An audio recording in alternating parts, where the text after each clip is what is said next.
Hi there. For those of you who don't know me, my name is Donald. My channel is Soft Roading the West. I do backcountry adventures in my Nissan Frontier. I used to do backcountry adventures in a Subaru Forester. If you're like me, finding gift ideas can be a struggle sometimes. If you have someone in your life who likes to camp, overland, get out into the wilderness, I'm going to show you things that I love and use on a regular basis on my camping and overlanding excursions. Now, full disclosure, my Amazon links in the description below will get you right to some of these products. Amazon does pay me a small commission when you click on one of my links, even if you end up buying something else. And this doesn't cost you anything. That's not my motivation making this video. I'm truly hoping to make a video that you will find useful.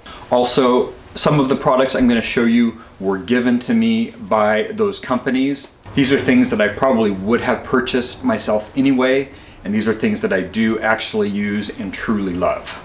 I'll try and get through this list as quickly as possible. I'm going to start with roughly the least expensive up to roughly the most expensive, and I'll tell you briefly about why I like each of these items. Now, I always carry some fire starters with me. And sure, you can collect stuff off of the forest floor, you can make shavings with your firewood, but if you camp in fall, winter, spring, and you show up at camp on a rainy night and everything is wet and your shavings are getting wet as fast as you can make them, it's really, really nice to have some kind of fire starter. You can just light it up and it'll burn for a certain amount of time and allows you to get some kindling on there. Even if you don't use them for every fire, it's a really nice thing to have when you do need it.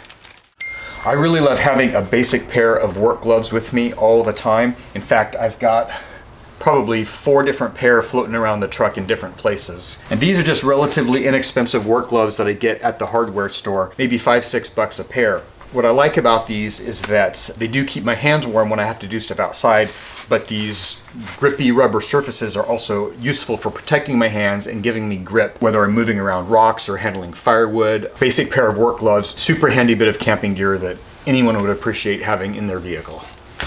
When you're driving around in the backcountry, there's no 7-Eleven you can stop at to grab a snack.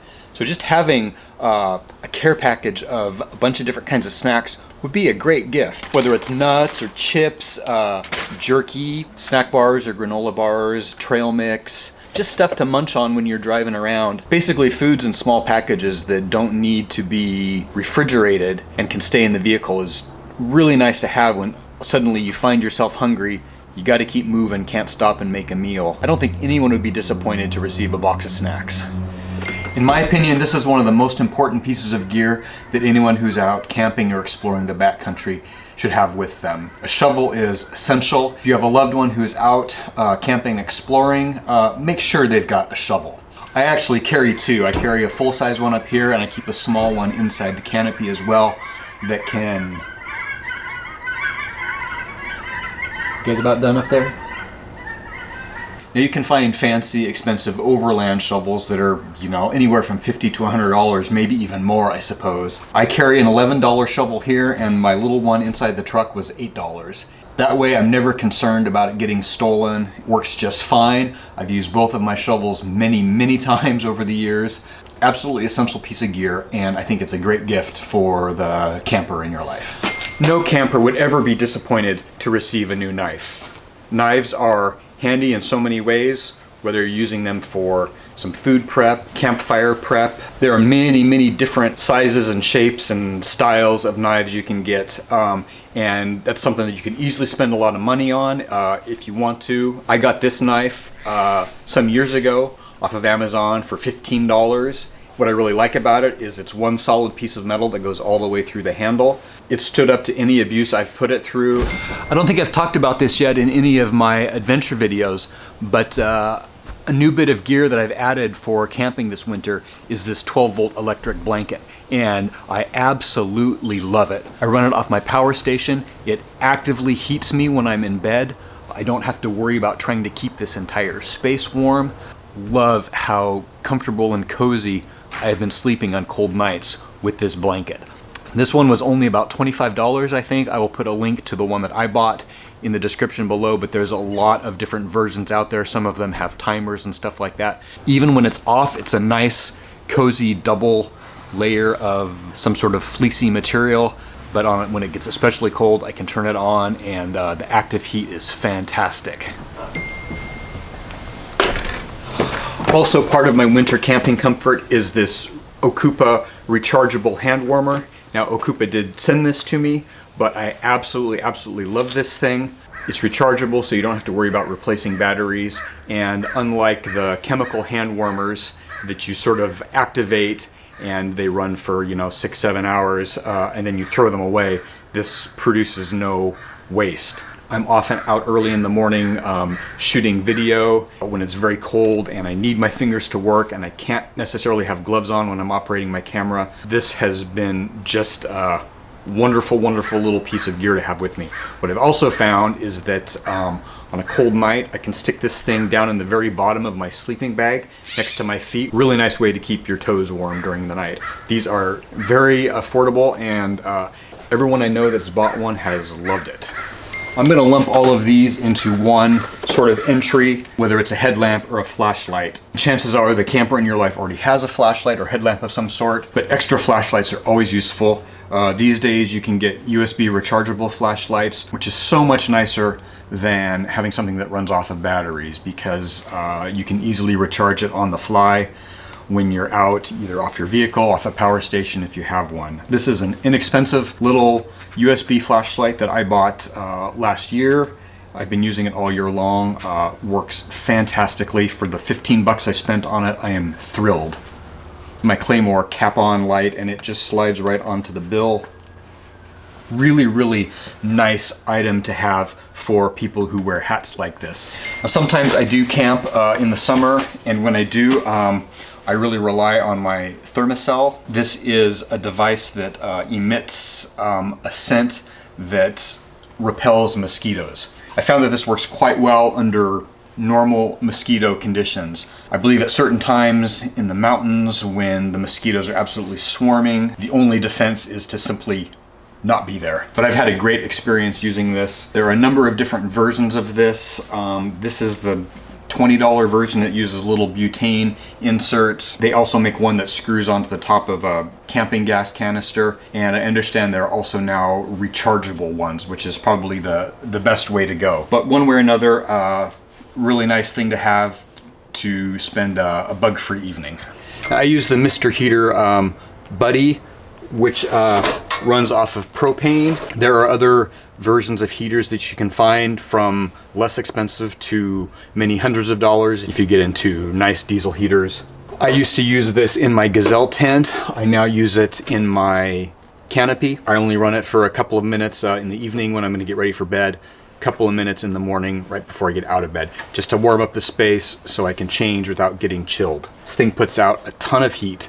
Being able to have a heated space, especially at those transition moments, really makes a huge difference in how comfortable and enjoyable winter camping is. Some sort of heater is a really nice piece of gear, especially for anyone who likes to get out when it's not necessarily summer. Both for cutting firewood or for clearing trees that have fallen down across the road, battery-powered chainsaw is a fantastic little piece of gear to have. I use mine all the time. I've been very happy with it. It's just a 20-volt, 12-inch Dewalt. It works fantastically. I was initially skeptical when I heard about battery-powered chainsaws, but they have got it down. These things just power through the wood. The nice thing is that you don't have to carry a second type of fuel to keep the chainsaw going, and it doesn't smell bad. There's never any worry about getting it started. It always runs. And as long as you have some way with you to recharge it, whether you have a power station or you have a power inverter in your vehicle to plug the battery charger into, you theoretically have limitless cutting power. Now mine, it will cut and cut and cut and cut. It will make an astonishing number of cuts on a single charge. I have only recharged the battery on it a handful of times, despite having used it countless times. Really love this little saw.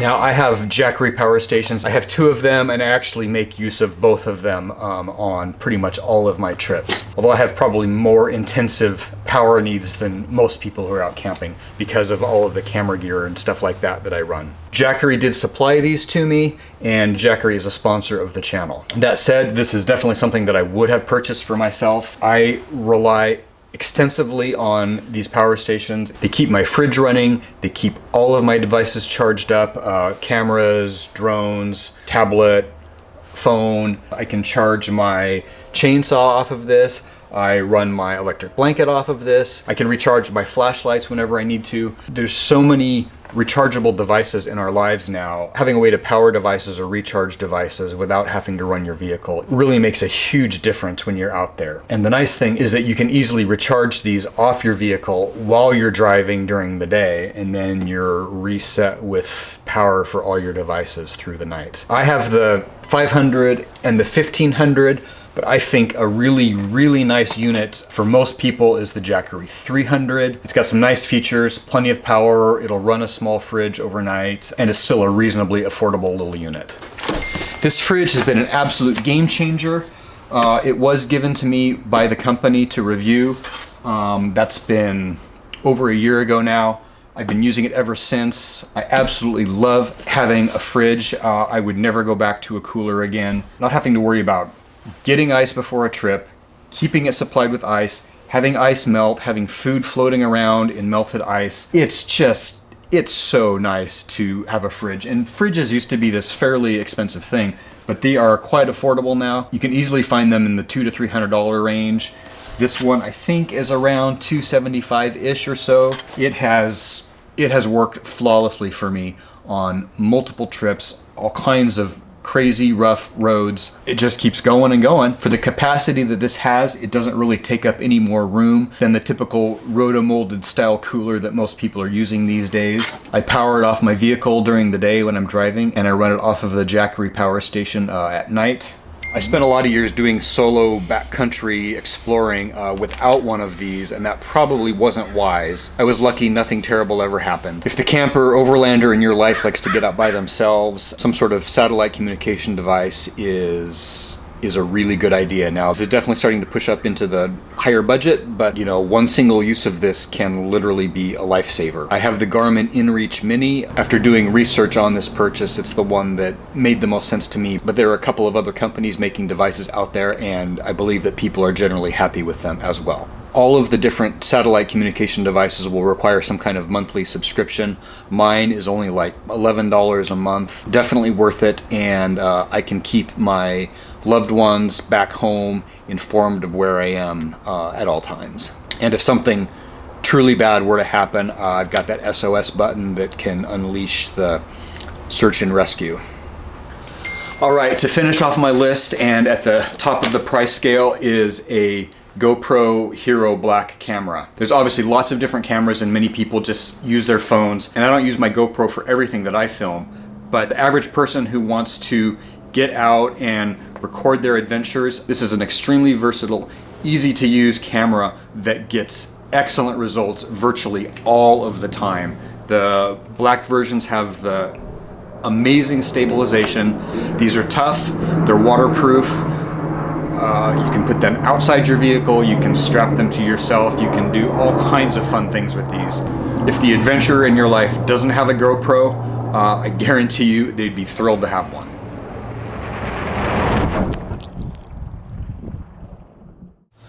All right, I hope you found that useful. If you have any questions about any of these items, just post in the comments below and I will try and clarify anything. Obviously, there are many, many other potential gifts for the camper overlander in your life. These are the things that I use on a very regular basis and have been truly happy to have with me on my trips. Thanks for watching.